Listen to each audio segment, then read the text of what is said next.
it's Rich Harrington for Photo Focus, and I'd like to show you how to use Adobe Photoshop to work with a video file. To get Photoshop set up, just choose File, New, and this will bring up the New File dialog. Now, normally, you're used to seeing this set to things like paper, but you can click the preset menu and choose Film and Video. Once you've done that, there are useful presets for working with video. The two that you're most likely to use are HDTV 720p and HDTV 1080p for the two most common sizes of HD video. Don't worry about that second number yet, that's the frame rate, and we'll deal with that in just a second. I'll click OK, and it creates a new document. Now, you're going to want to go ahead and use the settings that match your file. If you remember the settings you used when you shot, then this is a piece of cake. If not, you can open up your file at the desktop level and check it out. So, for example, I can grab one of my clips here, and I'll just open this up with a viewing application like QuickTime. When I do that, I could press Command-I to see the info, and I note that this file is 23.98, so that's going to affect my settings. All right, let's switch back to Photoshop here.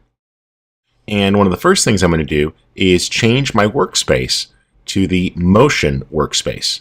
This brings up the video timeline and sets Photoshop up to actually work with video files. I'll now click the button labeled Create Video Timeline. If you don't see that, you might see frame animation, so just switch it to the correct choice and it will flip over. At this point, you can now set up the frame rate for your project. So just click the panel submenu in the upper right corner of that panel, and you could choose Timeline Frame Rate. And in this case, I'm going to use the preset of 23.976 because I shot 24p on a video camera. While the number 24 is here, it's much more common to use 23.976 when dealing with video. The other likely frame rates you'll encounter are 25 and 29.97, and we've covered those on an earlier movie. All right, that looks great. Let's click OK. And the document is now properly set up. These lines you see here are safe title guides, so any text I add should stay within that. Let's go ahead and add a video clip. I'll click the plus button and navigate to some footage. And using my simple file system here to browse, I could select a shot and click Open. And Photoshop will add it into the timeline. Now, we'll cover more with timelines in the future, but you see that the clip does indeed come in. And there's my shot. If I want to adjust its duration, I can simply drag the handles and set a new duration. For example, I'm going to make this shot about 10 seconds long. There we go. Now, that's looking pretty good. And what I just want to do here is take advantage of a couple of adjustments. So I'll add a curves adjustment and click Auto. And that restores some contrast to the shot.